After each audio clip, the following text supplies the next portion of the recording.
El tema 3 de la serie Varón de Dolores, experimentado en quebranto. Recordemos, la serie se llama Varón de Dolores, experimentado en quebrantos, porque es Cristo el que sufrió por nosotros.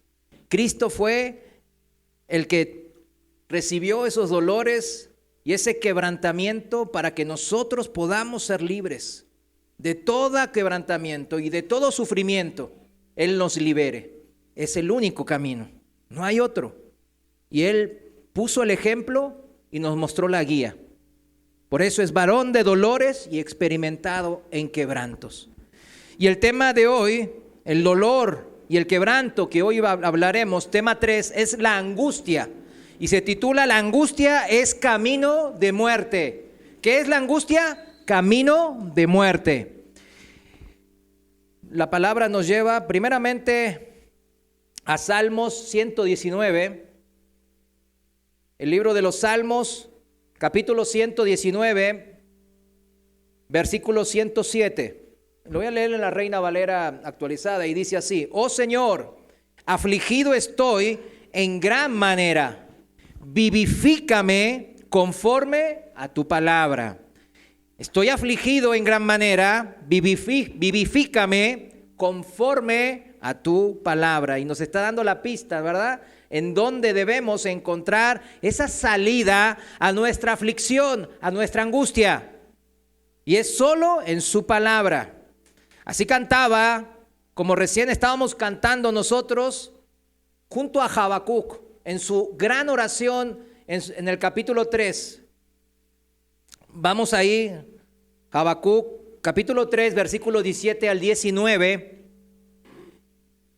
Y el profeta se gozaba en la palabra de Dios y confiaba en las promesas de Dios y podía emitir esta oración, este clamor a Dios con esta seguridad de decir así en el versículo 17: aunque la higuera no florezca, o sea, aunque usted lo que esté haciendo, estudia, trabaja, forme una familia y todo le esté saliendo mal, todo esté en contra suyo, no vea salida y todo lo vea mal.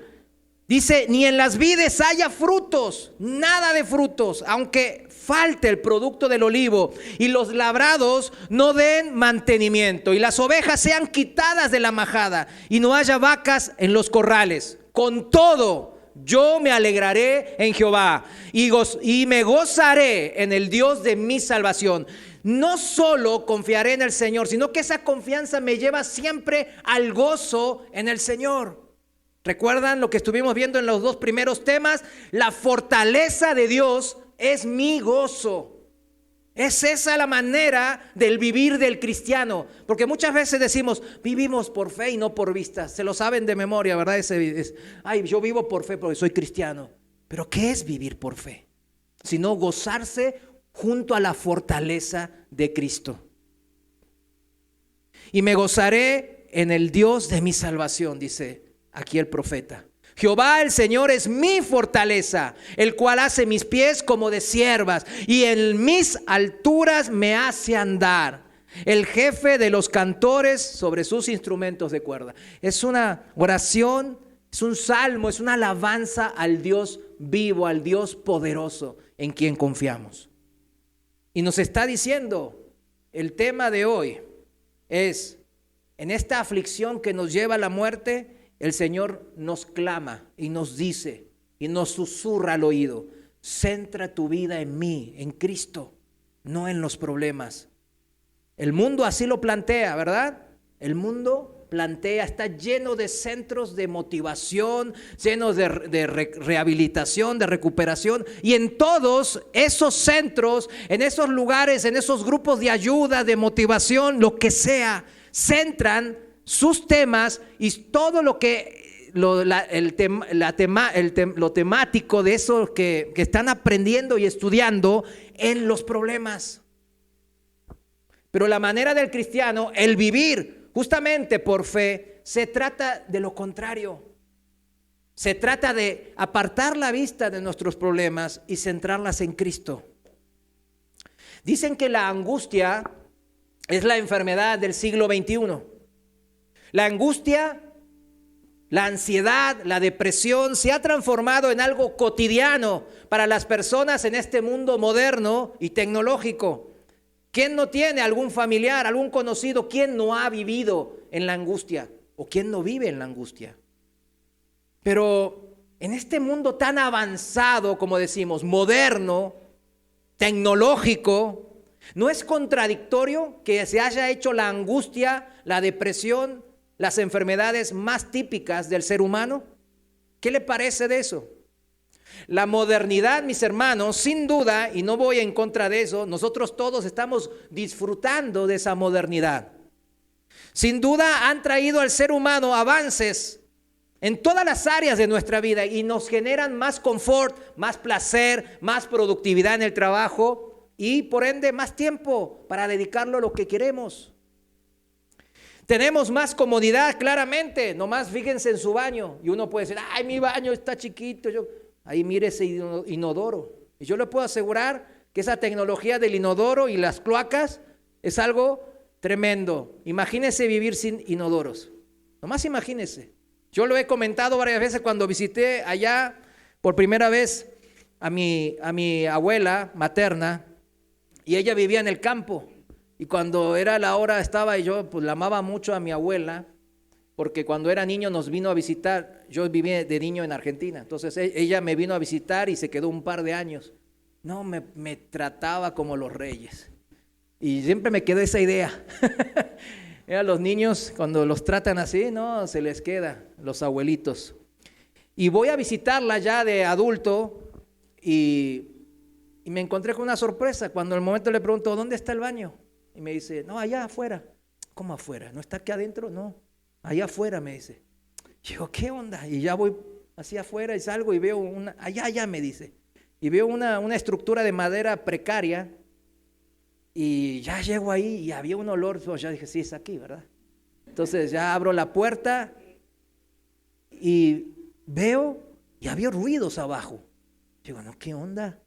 Veo así y había cerdos abajo.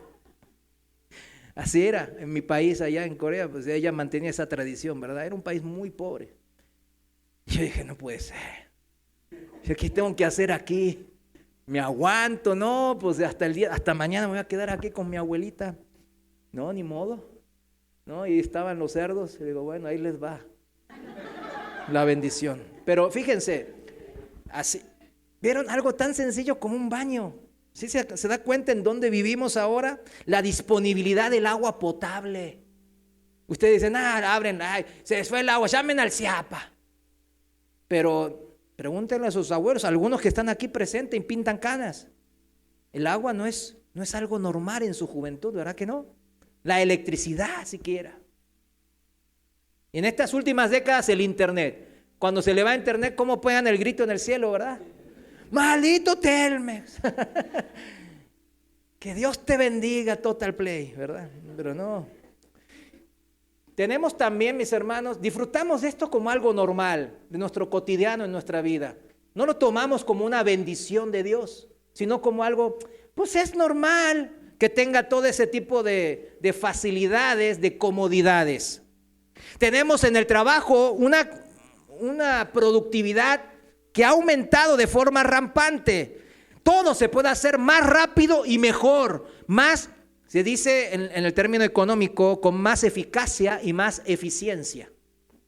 Esto genera mayores ganancias con menos inversión de capital, menos tiempo invertido. O sea, los factores del trabajo son menos. Uno ahorra en todo y gana más.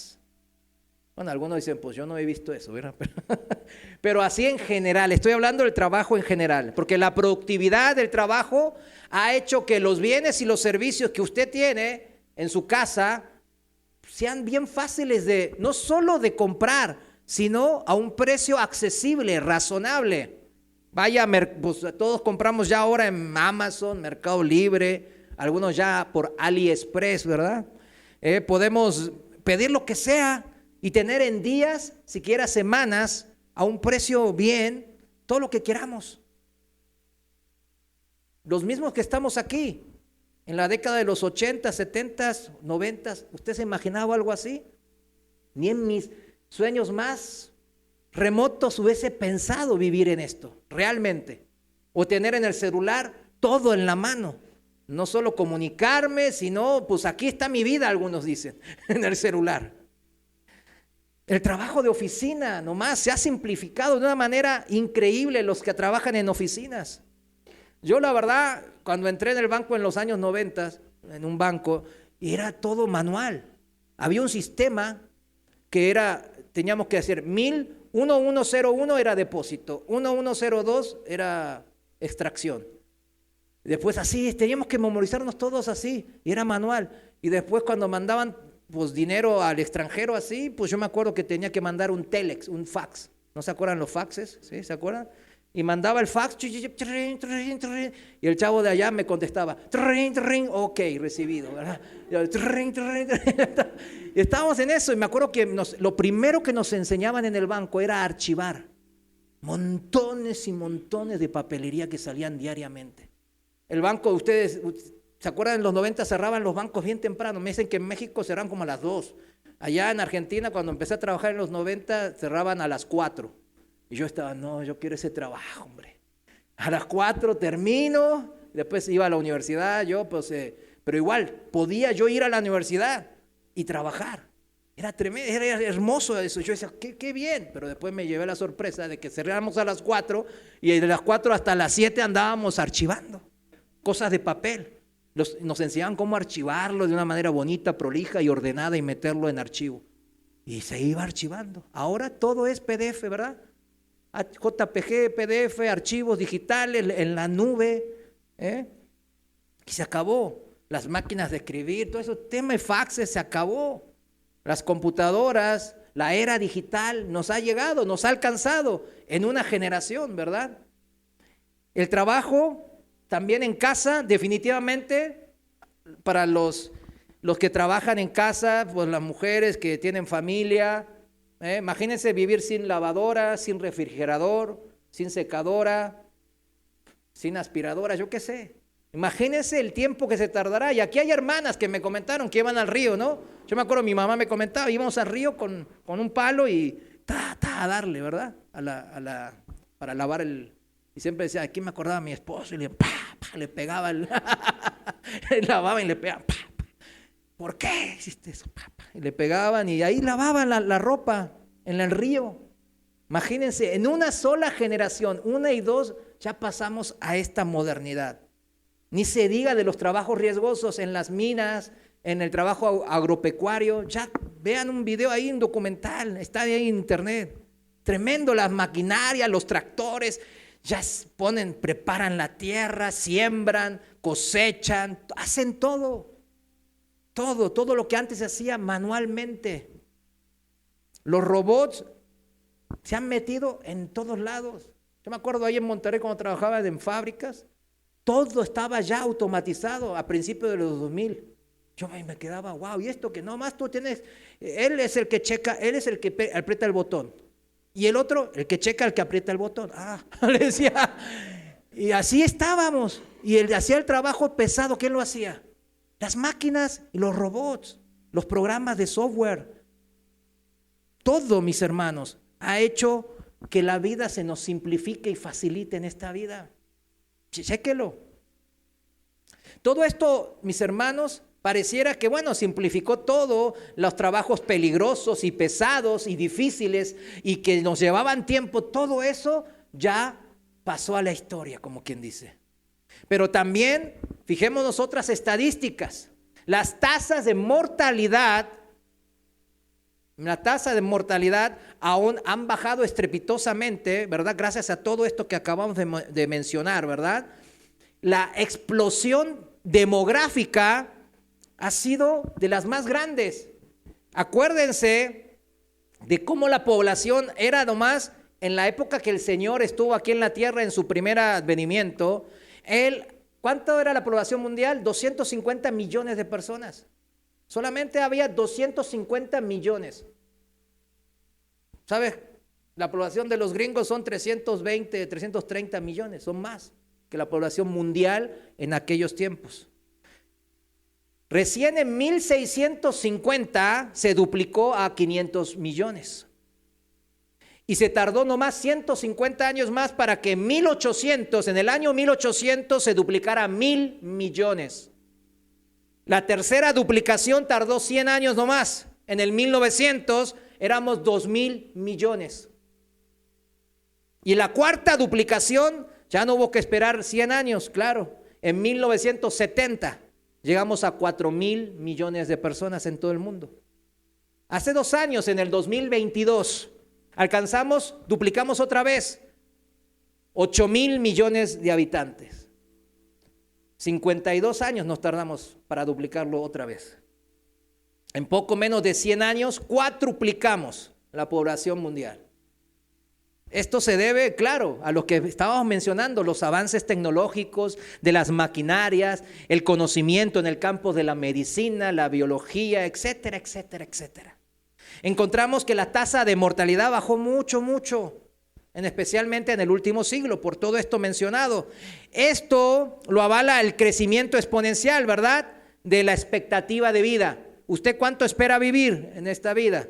La media mundial, la expectativa de vida no es que es lo que vamos a vivir, ¿verdad?, sino es una media. Cuando usted nace, la expectativa de vida del recién nacido es ¿entiende? Es una media, no es un número ahí fehaciente, sino objetivo, sino es una media, un promedio.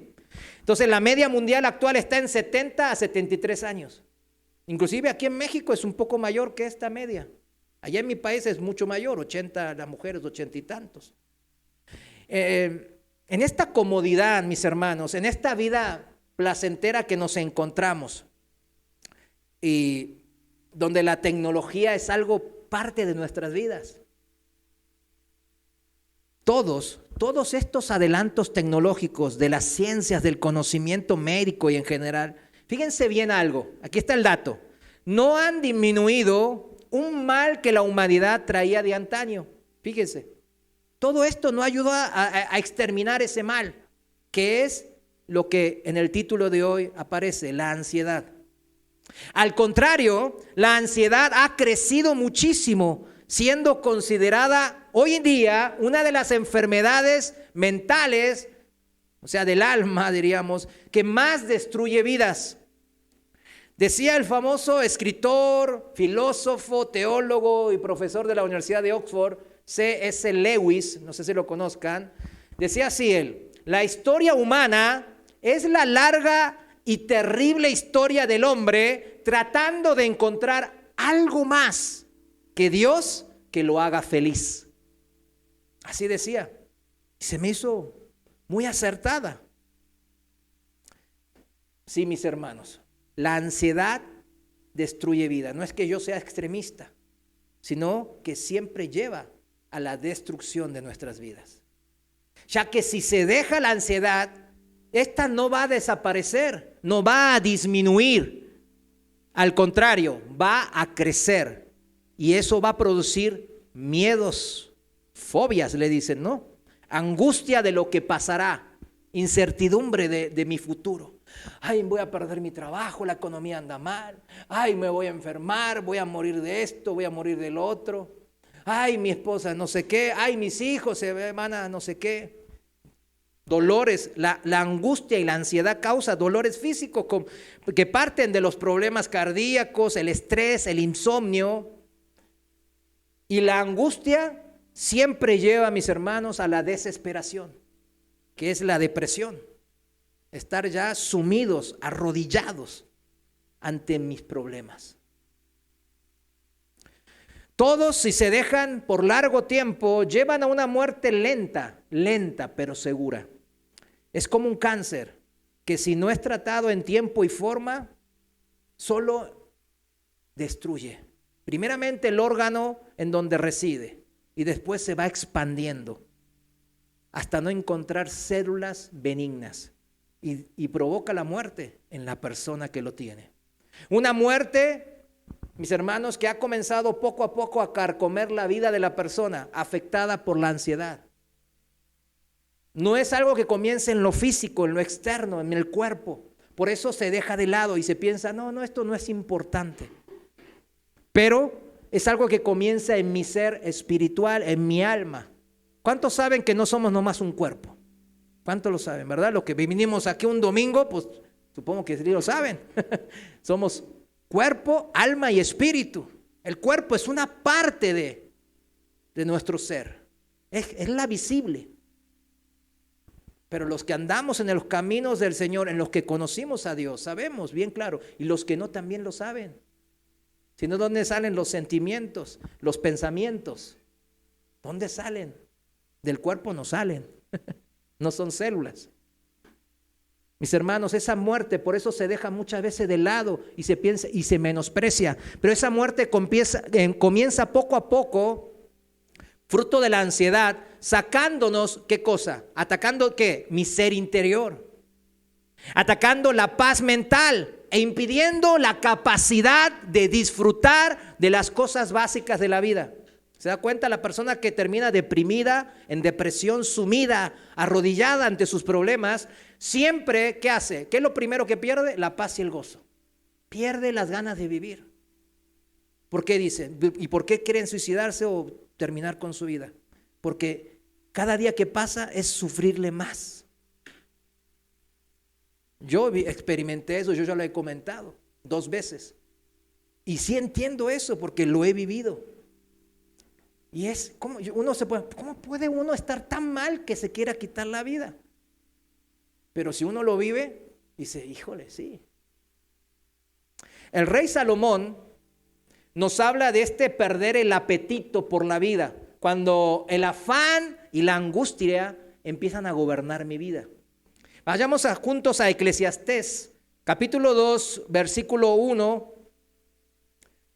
Eclesiastés es el libro que Salomón escribió en su vejez, volviendo de vuelta a los caminos del Señor.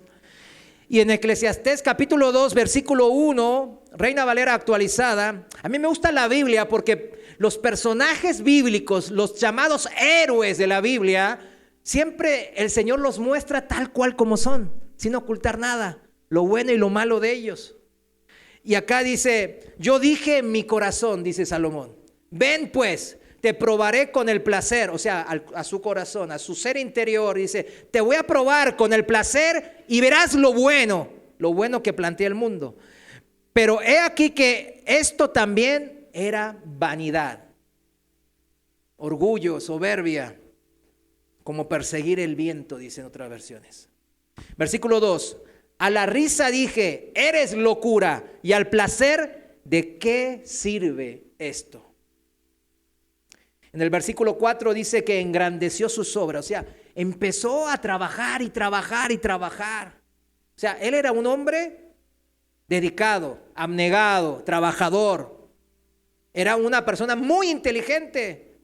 Pues, ¿qué dicen de Salomón? Que era el hombre más sabio de toda la tierra. Hizo de todo, arquitectura, obra civil, agricultura, acueductos, ganadería, le entró a lo grande, a todos los negocios en su tiempo. Fue un erudito, un investigador, un científico, un estadista, un sociólogo, un financiero.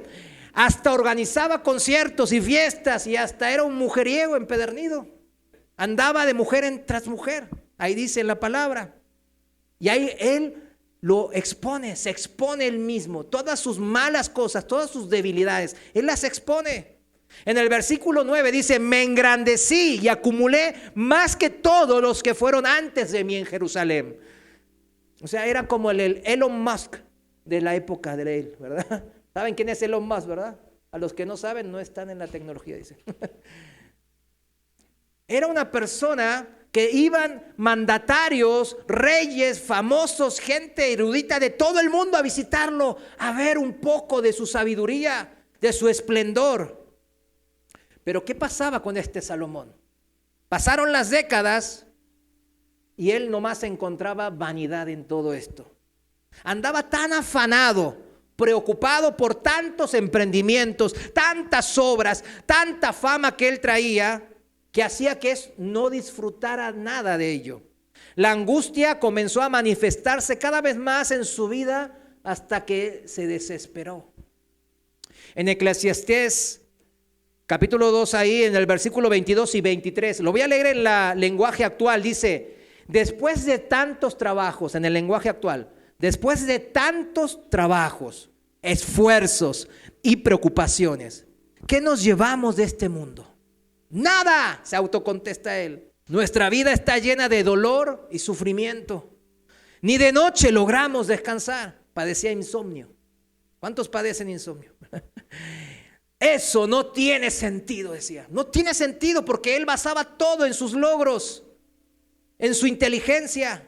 Y era el hombre inteligente.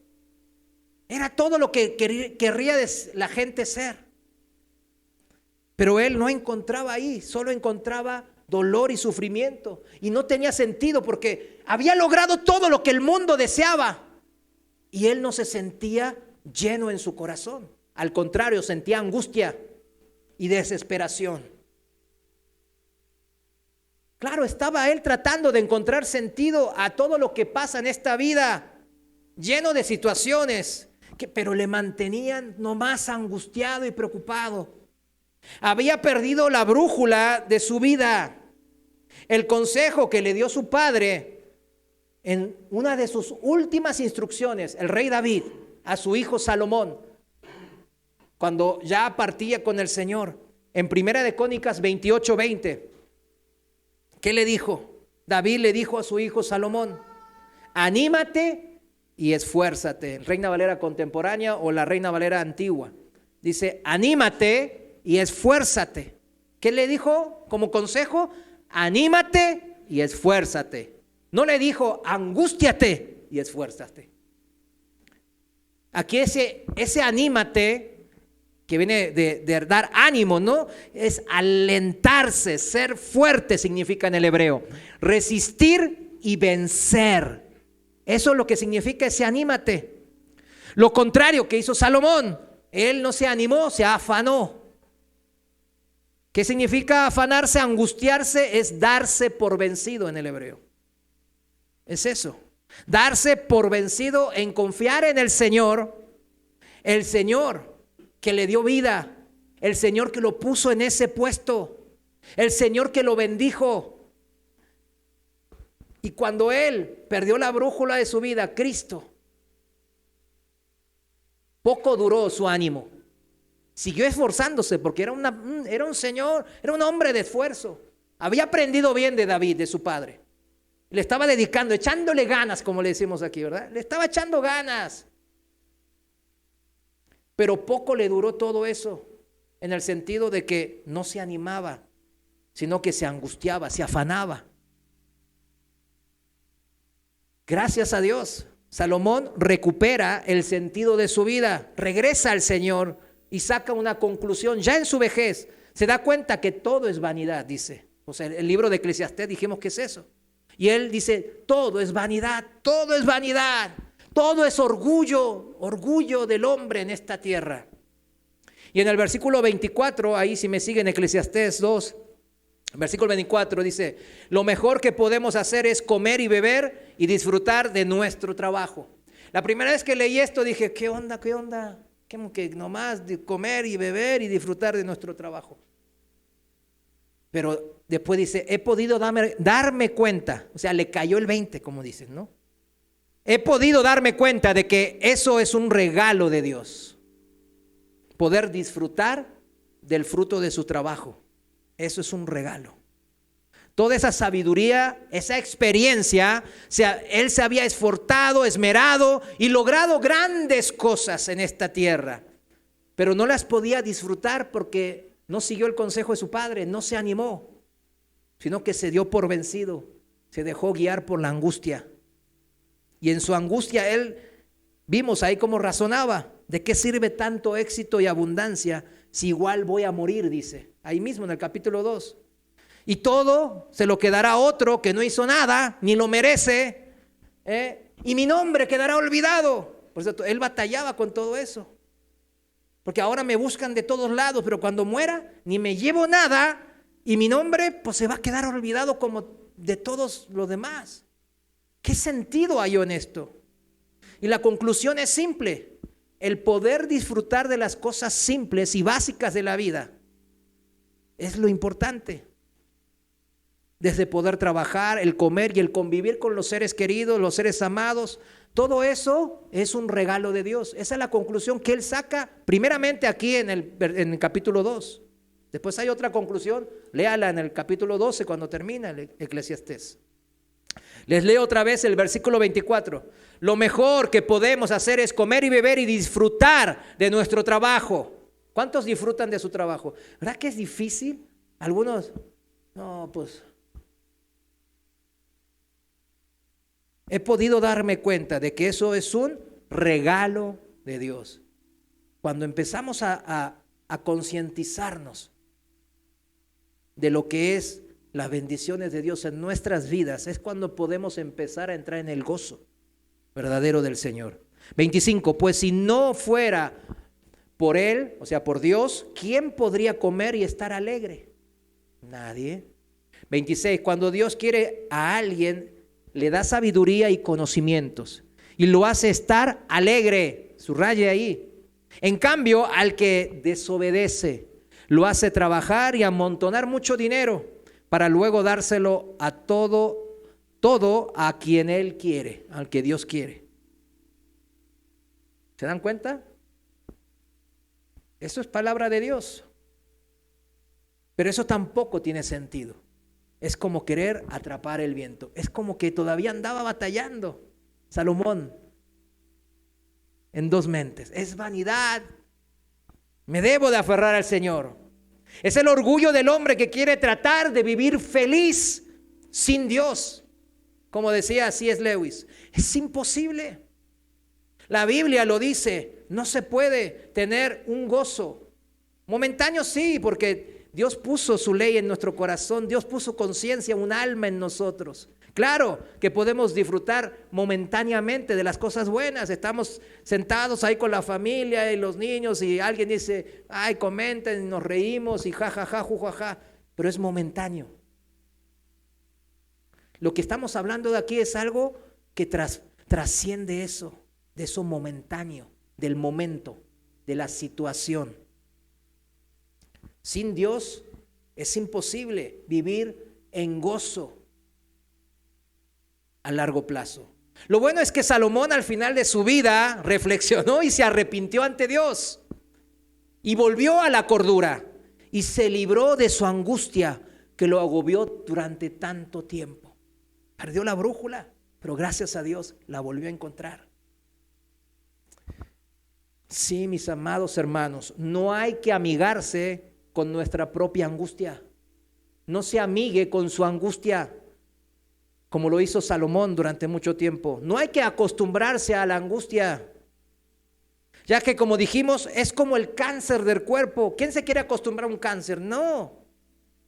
Son como las termitas a la madera. ¿Quién ve termitas en su casa y pues ahí las deja? No, pues me tengo que acostumbrar a eso. O el óxido en el metal. Ve que se está oxidando alguna herramienta suya y la deja así. No. Si se deja, usted sabe que eso va a crecer y terminar destruyendo. Así es la angustia. Si se deja, termina destruyendo mi vida. La angustia es el comienzo de mi fin. El fin de mi paz mental, de mi capacidad de disfrutar de la vida. El fin de poder ser feliz y alegre. El fin de progresar y construir una familia digna y unida. El fin de mi vida como tal. La angustia es el comienzo de una raíz de amargura. El comienzo de mi vacío en mi alma. Se va vaciando mi alma. El comienzo de miedos e incertidumbres. El comienzo de la depresión y el perderle el sentido a esta vida. Como estaba asumido Salomón. Es el comienzo de mi fin. Y así lo dice la palabra de Dios. Vayamos juntos ahora sí a Proverbios, capítulo 12, versículo 25. Y nomás voy a leer la primera parte en la Reina Valera. Proverbios 12, 25 dice: la congoja en el corazón del hombre, lo abate. La congoja en el corazón de las personas nos abate. Congoja significa de agá en el hebreo, que significa estar ansioso, con ansiedad, con angustia, con temor, dice. Eso es la congoja, la angustia y el temor.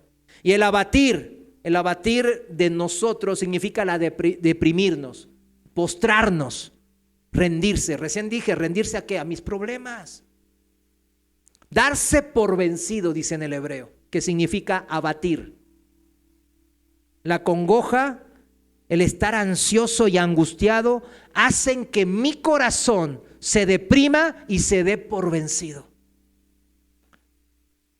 En la de Dios habla hoy dice, la angustia deprime al hombre. En otras traducciones dice, la angustia causa tristeza. Y miren estas dos traducciones, dice, las preocupaciones no dejan a la gente ser feliz. Me gustó esa. Las preocupaciones no dejan a la gente ser feliz. Está escrito en la Biblia, y si está escrito en la Biblia es palabra de Dios. La preocupación, dice otra traducción, agobia a la persona. ¿Cuántos viven agobiados por sus problemas? Ay, no aguanto, estoy... Es la preocupación que agobia. Hasta aquí yo no les hice la pregunta obvia, la pregunta del millón. ¿Cuál es? ¿Cuántos están angustiados? Lo dejé hasta ahora.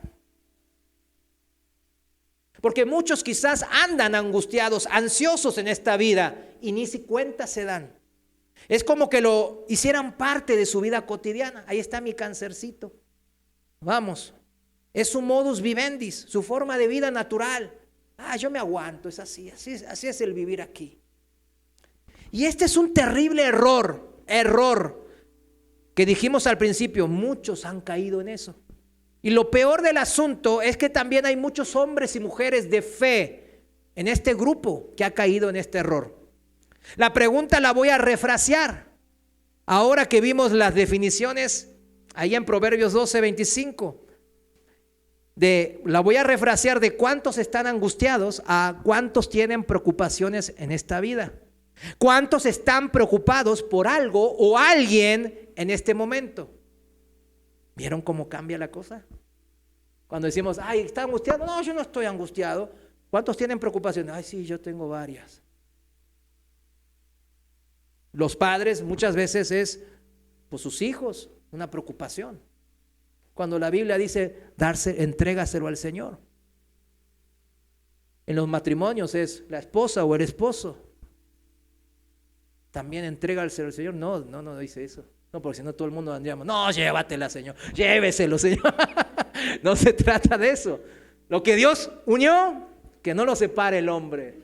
Amén. Pero fíjese, por eso no dice eso, porque no nos conoce y somos bien hábiles, ¿no? Para tergiversar y torcer, ¿no? Su pensamiento.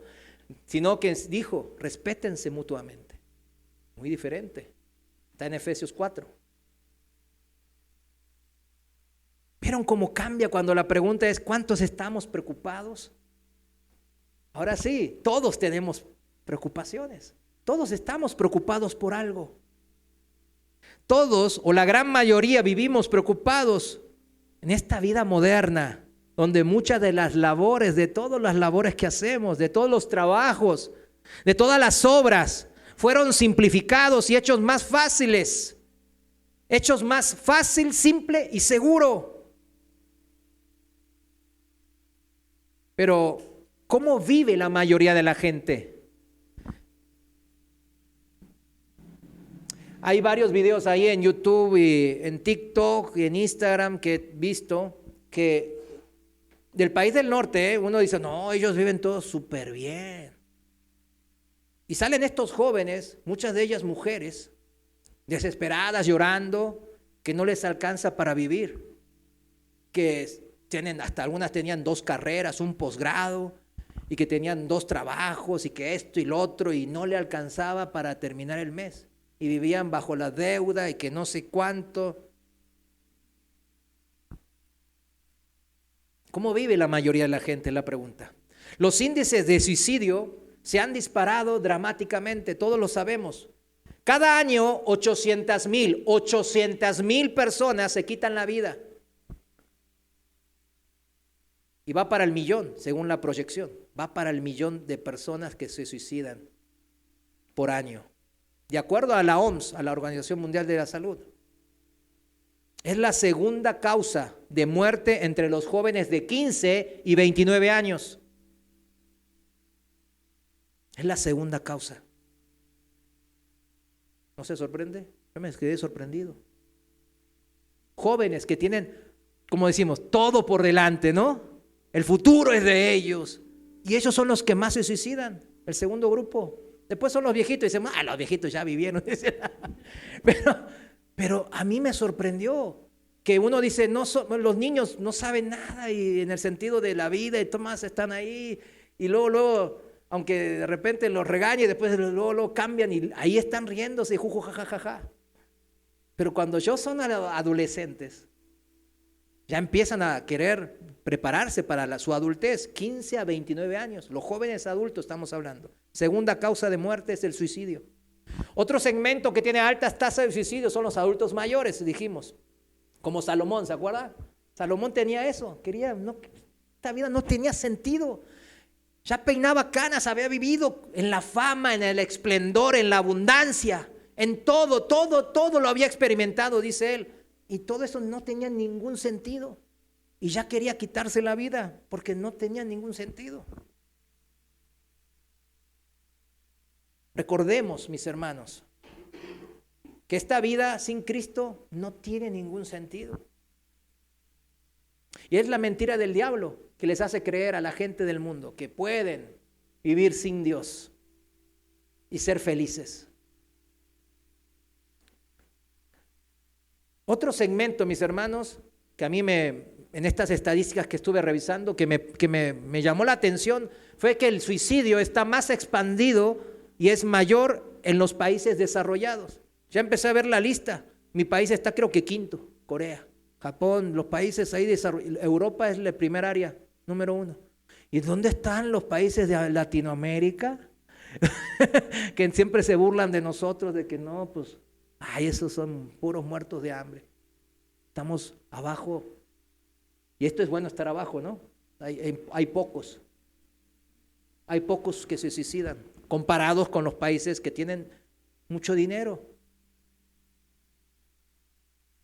¿No le da un poco, no le abre la mente eso? Que el dinero pues no hace la felicidad. El mismo mundo nos lo demuestra, sin ni siquiera ver la palabra de Dios. Pero ¿qué hacemos? Apartamos a Dios, lo dejamos. Algunos, no estoy diciendo que lo deja en el último puesto, ¿verdad? Lo dejamos en el segundo, en el tercero quizás, puesto. Y queremos ya vivir a nuestra manera. Lo tenemos cerquita, no en el último puesto, ¿no? En el segundo, en el tercero, por si las dudas, ¿no? Va a tener alguna excusa que decirle cuando me vaya mal. No, Señor, pero aquí está cerca, Señor. El mismo mundo nos demuestra para dónde va esto. El mundo plantea vivir como centrado en los problemas, dijimos, y no en Cristo. En vez de vivir despreocupados, vivimos preocupados. ¿Se lo entiende? La misma gramática nos lo dice. En vez de vivir sin preocupaciones, vivimos y nos ocupamos en preocuparnos antes siquiera que suceda el problema. Ya estamos ansiosos. Ay, voy a ir a la universidad, pero ¿qué hay si no hay trabajo? Ay, y voy a trabajar aquí, pero ¿qué hay si mis compañeros y mi jefe es déspota? Ay, ya se termina el mes, tengo que pagar los servicios y no me alcanza. Ay, ya quiero que no me va a alcanzar. Preocupados. Vivimos primeramente bombardeando la mente y el corazón con dudas, miedos, incertidumbres, falta de convicción y de valor. Ni movemos un dedo para comenzar a hacer algo por alguna situación que se nos presenta en el sentido de vamos primero al Señor. No, empezamos a mover muchos dedos y a ver cómo le hacemos a nuestra manera. Preocupados es nuestro primer paso. A ver, sea sincero usted mismo, consigo mismo. ¿Cuántas veces hacemos así en nuestra rutina diaria? Preocuparnos en innumerables cosas. Si somos sinceros, si usted es sincero, verá que es más veces de las que usted debería. ¿Cuántas veces? Ahora viene la pregunta más importante, preste atención. ¿Cuántas veces nos es permitido por el Señor preocuparnos? ¿Cuántas veces Él dice, te permito que te preocupes hasta esto y hasta aquí ya no te preocupes más? Hasta aquí ya me lo dejas a mí. ¿Cuántas veces nos es permitido por el Señor el preocuparnos? A ver, 0. El Señor no quiere que nos preocupemos nunca. Vayamos juntos a Filipenses 4, versículos 6 y 7. Reina Valera actualizada, Filipenses 4, 6 dice, por nada estés afanados, por nada estén afanosos. ¿Por qué cosa? Por nada. No, Señor, ya perdí mi trabajo, no tengo nada en la cuenta, me acabo de enfermar, me enteré que tengo una enfermedad X. Mi esposa se me fue, mis hijos me odian. Y el Señor nos dice, por nada estén afanosos. ¿Cuántos decimos amén? Amén. Esto, mis hermanos, es palabra de Dios. Afanoso significa preocupado, justamente en el griego koiné. Aquí la palabra afanoso es preocupado. Por nada estén preocupados. Más bien presenten sus peticiones delante de Dios en toda oración y ruego, con acción de ¿qué? De gracias, con corazón agradecido, con contentamiento, poner toda petición en oración. Y esto es algo que estuve viendo y yo dije, híjole, ¿cuántas veces estoy pidiéndole al Señor algo y no estoy feliz en mi corazón? ¿Y cuál era el gozo? La fortaleza del Señor. Entonces, si no confío en la firmeza, en la fuerza de Dios, ¿cómo voy a estar yo agradecido en mi corazón? Es que si Él es tan poderoso, ¿por qué me está pasando tantas calamidades? ¿Por qué? ¿Por qué? Salmos 119, versículo 107, el pasaje principal de hoy. En la palabra de Dios usted va a encontrar esa fortaleza. Volviendo a Filipenses 4, por nada estén afanosos, más bien presenten sus peticiones delante de Dios en toda oración y ruego, con acción de gracias, y la paz de Dios que sobrepasa todo entendimiento humano. Yo le agrego humano porque para que lo entiendan que es nuestro entendimiento limitado, guardará sus corazones y sus mentes en Cristo Jesús. O sea, es muy fácil saber cuando no estamos en el Señor bien. No tenemos paz en el corazón, que hay ansiedad y angustia. En la traducción viviente, fíjense cómo dice en la traducción viviente este versículo 6 y 7 de Filipenses 4, dice, versículo 6 dice, no se preocupen por nada, en cambio, oren por todo, díganle a Dios lo que necesitan y denle gracias por todo lo que Él ha hecho. Y así Así experimentarán la paz de Dios, que supera todo lo que podemos entender. La paz de Dios cuidará su corazón y su mente mientras vivan en Cristo Jesús. Esta es la manera de Cristo, este es el camino de Cristo, esta es la forma que el Señor nos tiene preparado para nosotros superar toda situación, toda aflicción, todo problema. Esta es la solución que nos plantea el Señor en su palabra. A los apóstoles les funcionó. Al mismo apóstol Pablo, que estaba escribiendo esta carta a los hermanos en Filipo, a los filipenses, le funcionó. Si no, recordemos la misma historia en el libro de los Hechos, capítulo 16, ahí en la misma ciudad de Filipos. Cuando él estaba, se lo cuento rápido, en sus labores ministeriales de evangelista, de apóstol, en la ciudad de Filipos, la capital de Macedonia, una mujer esclava con espíritu de adivinación, significa que estaba endemoniada, ¿no? Tenía un espíritu de adivinación. Todo lo que es adivinación, mis hermanos, es querer ser como Dios, porque solo Dios sabe el futuro. Por eso Dios aborrece la adivinación. Cuando usted va y consulta, ay no, ¿quién será mi novio? ¿Quién será mi esposo? O sea, ay, mi negocio me irá bien. Ese espíritu no viene de Dios. Dios aborrece. Mejor pregúntenle, ¿a quién? A Dios. Y le seguía esta mujer esclava con espíritu de adivinación que daba grandes ganancias a sus amos. Y seguía a Pablo y a Silas durante días. Y entonces Pablo se cansó, dijo, ay, estos. Pero ella decía algo bien, decía, ellos son hombres del Dios Altísimo. Están anunciando el evangelio, el camino de la salvación. No es que estaba diciendo algo raro, estaba diciendo la verdad. Pero Pablo se fastidió. Imagínense, lo estaban siguiendo. Y le dijo al espíritu maligno, te mando en el nombre de Jesucristo que salgas de ella. ¿Y el espíritu qué hizo? Inmediatamente la dejó al instante. Las esperanzas de ganancias, de dinero, de los amos de la esclava, se esfumaron. Entonces ellos los acusaron durante el pueblo y a los líderes, a Pablo y a Silas, de enseñar y promover costumbres y prácticas ilegales para las leyes romanas. Y en el versículo 22, en el Hechos capítulo 16, dice, entonces el pueblo se levantó a una en contra de ellos. O sea, imagínense, se formó una turba, así como vimos en internet en el Día de la Mujer, ¿verdad? Que atacaban ahí a uno. Se formó una turba y todos contra ellos dos. Se le fueron. ¿Usted qué cree que le hicieron? ¿Le dieron cachetadas así? No, le dieron con todo seguramente, ¿no? Sí, cayeron en el piso y los pisotearon hasta. Pero fíjense, después vinieron los magistrados, los líderes, y los despojaron de sus ropas. ¿Para qué hacen eso? Para humillarlos, dejarlos desnudos enfrente de las gentes. Y con violencia mandaron a azotarle con varas. Se agarraron palos de madera, esos gruesos, y a darle duro, a darle duro. Los golpearon severamente, dice la palabra. Estaban golpeados, ensangrentados, humillados, pues estaban desnudos enfrente de todo el pueblo.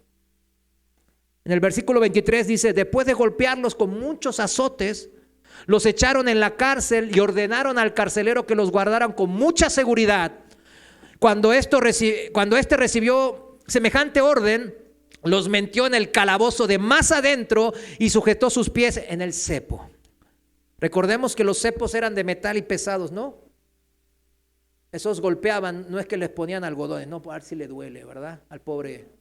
No, les ponían así y esos rozaban la piel desnuda y generaban ¿qué? Pues ahí en los gemelos, ¿cuánto se golpeaban los gemelos? Duele, ¿no? Imagínense, golpeándole el metal ahí. Después se hinchaba por la sangre, el raspado que tenían. Generaba más dolor, más inflamación e infecciones. Y ni hablemos del estado de las cárceles de aquellos tiempos. Todavía no están guau, ¿no? Pero en aquellos tiempos, ahí alrededor de cucarachas, de ratas y de un olor a fragancia apestosa, ¿verdad? Dice. Ahí estuvieron encerrados, mínimo 6 horas, probablemente hasta más de 12 horas. Porque la hora de la oración fueron ellos al templo, y eso es en la mañana o después pasando el mediodía. Entonces, y a la medianoche fue este tema. Entonces mínimo tenían 6 horas ahí, golpeados, todo como mayucados ahí, todo ensangrentados. Y Pablo y Silas estaban orando y cantando himnos a Dios. Y los presos le escuchaban. Estaban cantando himnos de alabanza, dándole gloria y honra a Dios. ¿Cómo puede ser eso? ¿Cómo puede ser eso, mis hermanos? Filipenses 4:6. Pablo vivía lo que él escribía. Se lo voy a leer de vuelta en el lenguaje actual. No se preocupen por nada, más bien oren y pidan a Dios todo lo que necesitan y sean agradecidos. Y así la paz, ¿de quién? De Dios. Así Dios les dará su paz. Esa paz que la gente de este mundo no alcanza a comprender, pero que protege el corazón y el entendimiento de los que ya son de Cristo. ¿Cómo estaríamos nosotros en esta situación tan difícil, tan apremiante? Desnudos, golpeados, ensangrentados, encerrados, encadenados en una celda horrible. Y que me nazca ¿verdad? Como dicen aquí, que me nazca adorar al Señor en agradecimiento, elevando oraciones y cánticos y alabanzas. No, así no es posible. No es posible porque nunca nos nace hacerlo de esa manera. No sale de nosotros. Esto que hicieron Pablo y Silas no salió de ellos, sino salió de Dios. Como lo leímos, es su paz que nos llena y guarda nuestro corazón y mente en medio de las tribulaciones, en medio de las situaciones difíciles. ¿Nos guarda de qué? De maldecirlo, de renegar, de abandonar nuestra fe, de amargarnos, de la raíz de amargura. Nos guarda de todo eso. Y entonces el gozo del Señor es sobre la paz que sobrepasa todo entendimiento, empieza a fluir en mí y empieza a levantarse con esos himnos de acciones de gracias al Señor. Nosotros, mis hermanos, por eso debemos de permanecer en la convicción firme en sus promesas. No se angustie. En la Biblia está lleno de personajes que cayeron en la angustia. Entre ellos profetas, apóstoles, grandes personajes de la fe. Pero a todos ellos el Señor los libró. A todos y cada uno de ellos los liberó de su angustia el Señor. Hoy vimos que antes de partir con el Señor, el rey David le da un consejo a su hijo Salomón: anímate y esfuérzate. Primera de Crónicas 28:20. Ese consejo, mis hermanos, salió de lo que David vivió una y otra vez en su vida. Porque todos conocemos la historia de David. Agarró una voz y lo mató al gigante Goliat. Y muchos nomás conocen esa historia y se acabó. Pero no conocen toda la historia de David, cómo él estuvo una y otra vez bajo persecución, bajo peligro de muerte. Y era el ungido de Dios. Dios le había dicho: tú vas a estar sentado en el trono. Y ahí andaba en el desierto sin comida y todo el mundo lo odiaba. Les voy a comentar una historia del rey David. En 1 Samuel 30 está eso. David llegó a Siglar, donde él estaba viviendo entre los filisteos, porque se estaba escapando del rey Saúl. Y los amalecitas, aquellos que Dios le dijo al rey Saúl que destruyera a todos, y no los destruyó a todos, sino que se guardó botín y por eso fue desechado por Dios. Bueno, esos amalecitas habían hecho una incursión y habían atacado Siglag, donde vivía David y sus hombres, y se habían llevado todas sus posesiones, todo lo que ellos habían obtenido esos años, todo se lo llevaron. También se llevaron a sus hijos y a sus esposas. Y uno se queda, wow, pero no eran hombres de Dios. Fíjense, David y sus hombres entonces llegaron a la ciudad, dice en el versículo 3, en 1 Samuel 30, llegaron a la ciudad y aquí que estaba incendiada y que sus mujeres y sus hijos y sus hijas habían sido llevados cautivos. Imagínense usted, póngase ahí en esa situación con ellos. Entonces David y la gente que estaba con él alzaron su voz y lloraron hasta que les faltaron las fuerzas para llorar. ¿Cuántos lloraron y les faltó fuerzas para llorar? Es tremendo eso, ¿no? Que ya no salen lágrimas. Así estaban a ellos. Versículo 6, un poco más abajo, 6. David estaba muy angustiado, dice la palabra. Estaba muy angustiado porque el pueblo hablaba de apedrearlo. Todo el pueblo estaba con ánimo amargado, cada uno por causa de sus hijos y de sus hijas. Fíjense, aquí está el tema, que el Señor nos guardaba de qué cosa, de la raíz de amargura, de nuestros pensamientos, de amargarnos contra Dios especialmente. Y aquí lo mismo, la gente se dejó que su amargura sea lo principal de sus motivaciones y quisieron hacer ¿qué? Apedrear a David.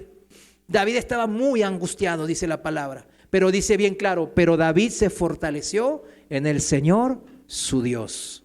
Esa es la fe de un hombre que está pasando por una situación horrible, angustiante, pero que a pesar de ello encuentra fuerzas y ánimo en el Señor su Dios. Esa es la manera. Y si seguimos la historia, en el versículo 8 dice: y David consultó al Señor diciendo: ¿he de perseguir a esa banda? ¿La podré alcanzar? Y el Señor le respondió: persíguela, porque de cierto la alcanzarás y librarás a los cautivos. David ni se atrevió a preguntarle: ¿y libraremos a nuestras familias? Pero Dios le dijo: mira, no solo los vas a alcanzar, sino los vas a vencer y vas a librar a todos. Y después de la historia, ¿qué pasa? No solo libró a toda su familia con un puñado de 400 personas. Ahí no dice cuántos eran sus enemigos, los amalecitas, pero David perdonó la vida a 400 jóvenes, dice. O sea, un puñado que quedó. O sea, imagínense cuántas personas eran los amalecitas. Mínimo más de 5,000 quizás. Con 400 los eliminó a todos. Recuperó no solo todas sus posesiones, todo dice la palabra, sino a todas sus familias. Y más aún, todos los botines que ellos habían robado de todos lados. Esa es la bendición de los hombres y mujeres de fe. David recuperó todo. ¿Por qué? Porque él en su angustia, y no es pecado angustiarse, lo tengo que aclarar, ¿verdad? Porque no es pecado angustiarse porque el Señor dijo que 0 preocupaciones. No. Somos personas de sentimientos. Entonces hay preocupaciones, pero esas no deben.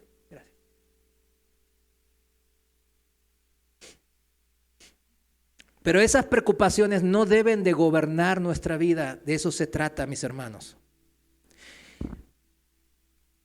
Dios cambia nuestra situación desesperante a bendición, como vimos en la historia con David, si confiamos en Él primero.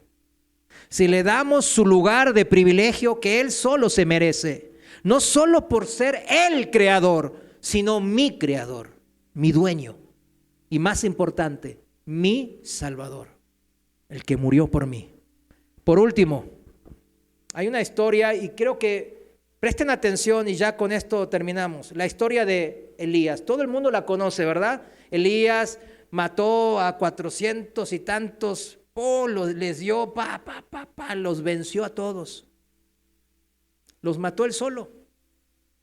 Sacerdotes de Baal. Y estaban ellos en la victoria, o sea, la gente de Dios, por medio del profeta Elías. Pero ¿qué pasó en Primera de Reyes capítulo 19? Acab informó a Jezabel de todo lo que Elías había hecho. Acab era el rey de Israel. Y de cómo había matado a espada a todos los profetas de Baal. Entonces Jezabel, la esposa de Acab, envió un mensaje a Elías diciéndole, o sea, le mandó un mensaje de amenaza a Elías, la reina Jezabel. Así me hagan los dioses y aún me añadan, si mañana a estas horas yo no he hecho con tu vida como la vida de uno de ellos. O sea, así como los mataste, yo te voy a matar. ¿Cuál fue la reacción del gran profeta de Dios? Él tuvo miedo, dice la palabra que tuvo miedo y se levantó y huyó para salvar su vida.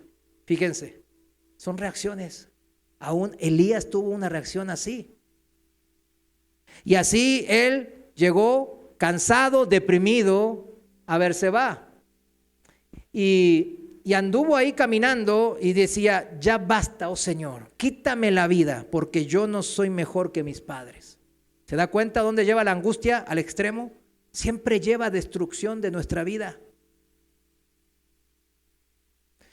Si tu vida, si mi vida se centra en resolver problemas y situaciones difíciles, nomás en eso, como lo plantea en el mundo, ¿no? Siempre llegará un momento en donde nos vamos a encontrar con una situación, con un problema tan difícil, tan grande, que nos va a desanimar y nos va a angustiar de sobremanera, como ahora a Elías.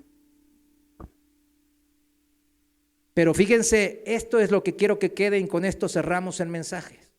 El Señor lo alimentó a pesar de su inmadurez, entre comillas, de su falta de fe, de su renegar, y lo alimentó y le preguntó: ¿qué haces ahí, Elías?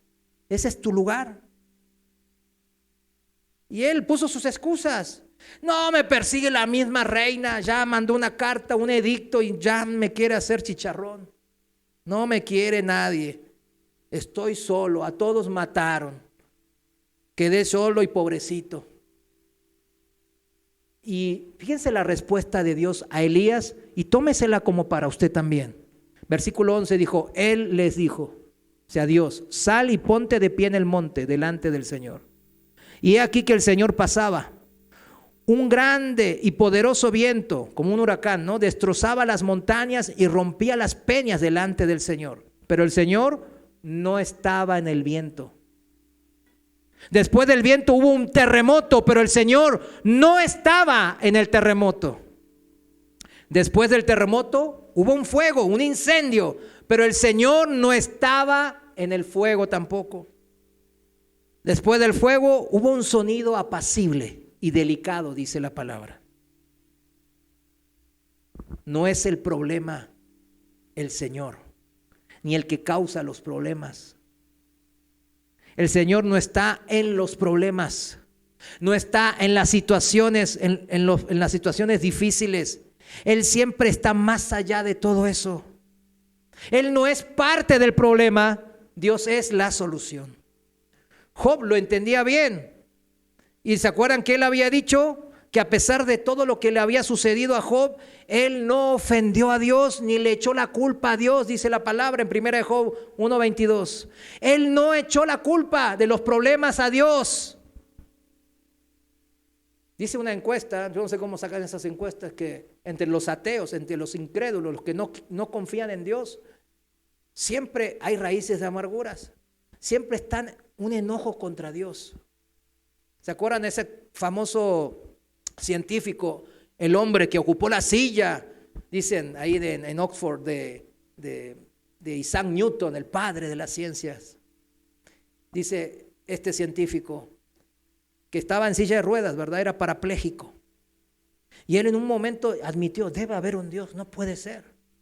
Pero en sus últimos tiempos, él renegaba de Dios. Si existe un Dios, es un Dios malo, porque miren cómo estoy. Él tuvo hijos.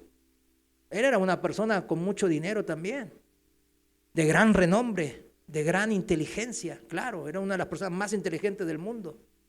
Igual así como Salomón no veía eso y no lo podía disfrutar, sino su odio a Dios le ganaba. ¿Se da cuenta? Él murió en la amargura. ¿Y qué nos dice aquí en 1 Reyes 19? ¿Que el Señor estaba en los problemas? No. Él no estaba ni en el huracán, ni en el terremoto, ni en los incendios, ni en todas las terribles cosas que pasan en esta vida. Esas son consecuencias del pecado, de un mundo caído, de un hombre caído, como somos nosotros. Él estaba en el susurro, en el humillarse ante Dios y esperar su voluntad y escuchar su voz.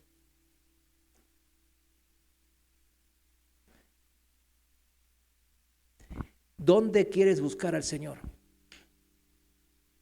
Dios ciertamente está con nosotros. Salmos 34:17 dice, claman los justos y el Señor los oye. Los libró de todas sus angustias. Cercano está el Señor a los quebrantados de corazón. Él salvará a los contritos de espíritu. ¿Cuántos dicen amén a esta palabra? Levántese, póngase de pie. Vamos a orar. Señor, te damos gracias porque hoy nos has enseñado que tú no estás en los problemas.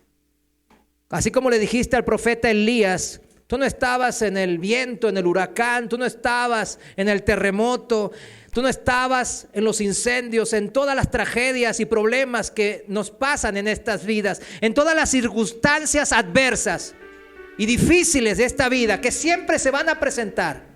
Tú no estabas ahí, tú estabas en el corazón de los quebrantados, de los que se humillan ante ti, Padre, de los que claman al que saben es el único que puedes resolver y solucionar los problemas. Tú estás cercano a todos los que claman ante ti, mi Dios. A todos los que te buscan con un espíritu humillado. Tú no estás lejos de nosotros, Señor. Estás cerca. Ayúdanos, Padre, a que ninguna raíz de amargura, ninguna angustia y depresión se adueñen de nuestras vidas. Que nada de eso gobierne nuestras vidas, sino que tú la gobiernes. Dice la palabra que nos despojemos de todo peso y del pecado, que tan fácil nos enreda en los problemas de esta vida. Y todo ese peso que tenemos, todas esas angustias y problemas que parecen que no podemos resolverlo. Y es verdad, nosotros no podemos resolverlos. Solo el Señor puede.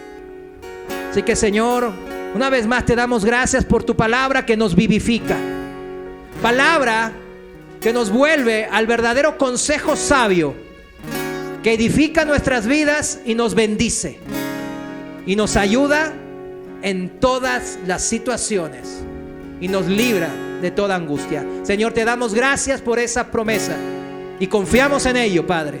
Así como David, así como Elías, también nosotros confiamos en tu susurro, en tu voz, que nos hablas a través de esta palabra hermosa y perfecta que es la Biblia. Gracias, en el nombre de Jesús te damos. Amén.